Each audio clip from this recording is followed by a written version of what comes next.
Agent York, I found Isaac and Isaiah. They're over there. Let's go.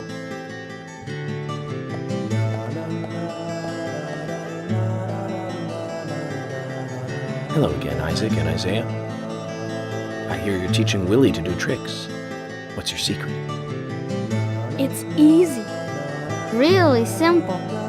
If he does it right, we give him a treat. A cookie if he does it right. I see. Very clever. So, tell me, you two. Could you perhaps tell me your other special secret with Becky? No, we can't. It won't be a secret if we tell. I'm not telling. We promised Becky. Well, that's a problem. Because I also made a promise to Becky. I promised to catch the bad man, but I can't keep my promise if I don't know what the secret is. Do you see?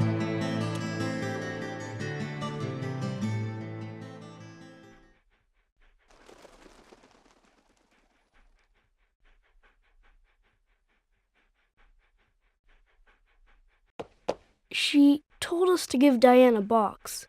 It wasn't that heavy. We took it to the art gallery and gave it to Diane. Is that all Becky gave you? Just when we were leaving to take the box to Diane, Becky called us back. She handed us something. It was small and round. She told us to keep it safe in our pocket and give it to Diane.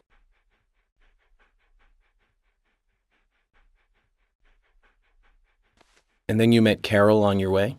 Yep, I took the round thing out of my pocket and we looked at it. And then she talked to us. We told her that we were on an errand for Becky. She said she'd do it for us. But we told her no, because Becky asked us, not her. We promised Becky to do it ourselves.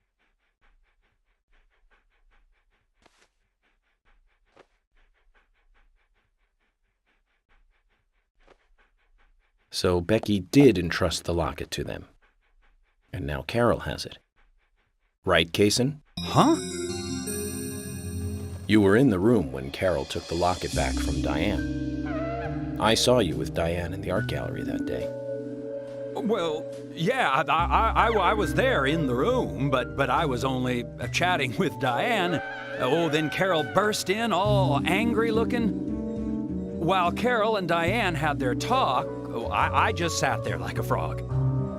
Yeah, so Carol took the locket from Diane, but that has nothing to do with me, right? Yes, I believe so.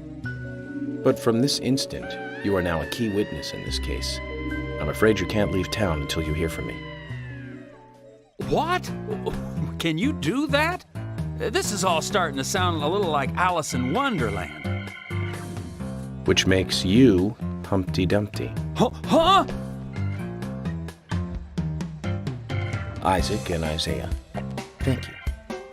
I think I'll be able to keep my promise with Becky thanks to you two. How is Becky? Is she getting better? She'll come and help out at our store again, won't she? She'll come and play with us again, won't she? Boys, about Becky. That's right. Becky is almost totally better now. But I don't think she'll be able to come and see you. I was told by Becky to keep this a secret.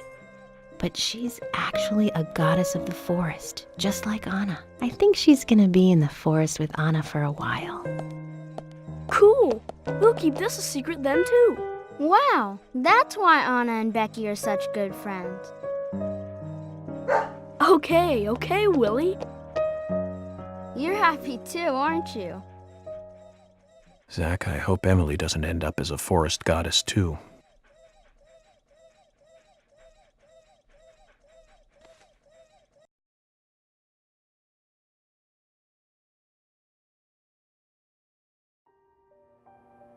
Okay then, Zach. Let's go over what we found out recently about the case. First, Diane, the owner of the art gallery. She was out drinking with Nick Cormack in a bar on the night Anna died. Nick confirmed this, and so she has an alibi. But then we have what Nick's wife Olivia told us. According to Olivia, Nick and Diane not only went to the bar, but also went somewhere else that night. Do you remember where that was, Zach?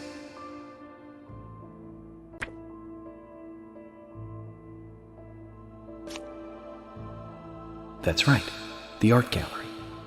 Before entering the gallery, Diane looked back towards Olivia, almost as though she saw Olivia in the dark. Nick's behavior has also become more suspicious by the day. If Olivia is correct, then he is heavily involved in this case. But we have no conclusive evidence of that at the moment. The only thing we can say for sure is that Nick's whereabouts are unknown at the time of Becky's murder. He has no alibi for the crime, but that fact alone means nothing. So who was it that called Thomas to report trouble at Becky's place?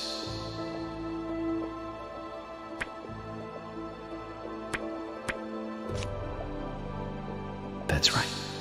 It was Quint, Becky's boyfriend.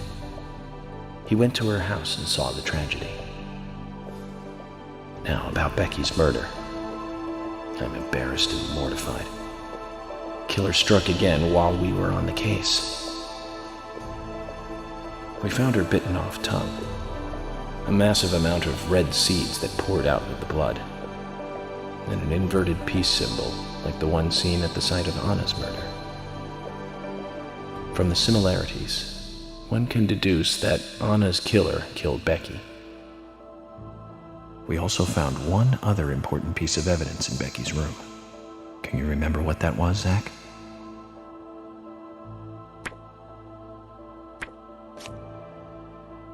That's right. We found a sketchbook in Becky's room. She had apparently written a letter to her sister Diane. It revealed that Becky took a locket from Anna's body at the crime scene. She also admitted to borrowing a pair of Diane's stiletto heel shoes. So Miss Stiletto Heels was Becky. There was something else at the end of the letter. It said that she handed the locket and stiletto heel shoes to someone. Do you remember who, Zach?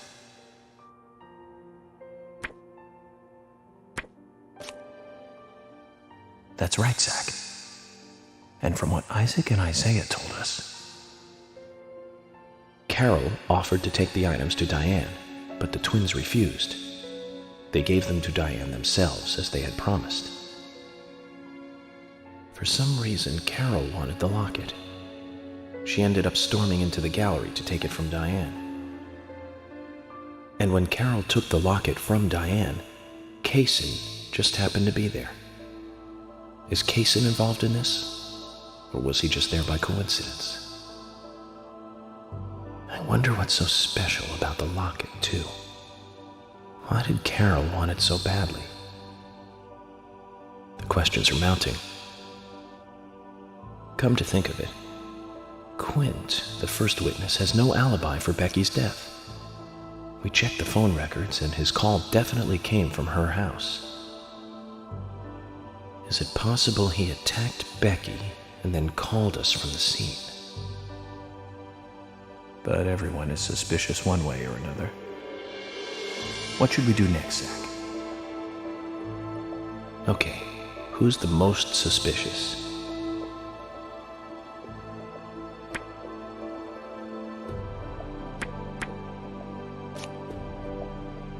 That's right. Becky's sister and Carol's enemy, linked to both Nick and Kaysen, the elegant owner of the art gallery.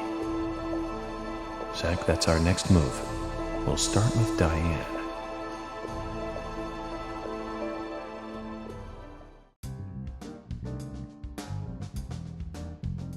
So, you want to find out everything there is to know about Diane? That's right.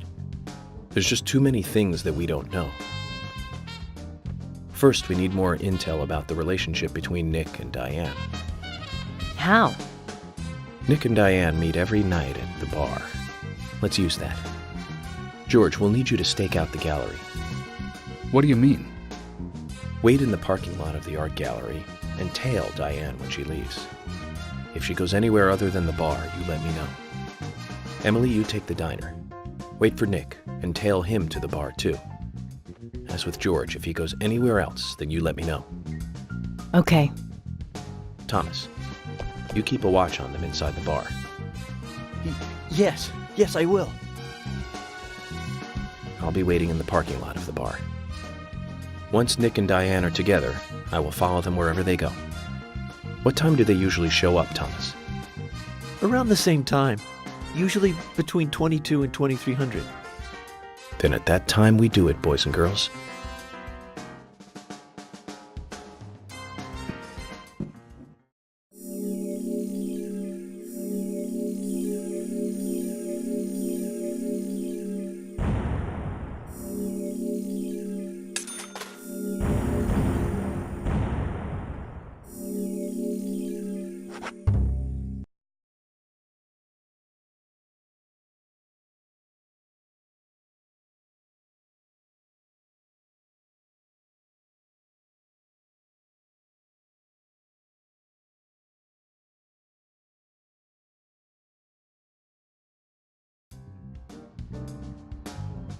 Zach, we need to be at Carol's bar at 2200.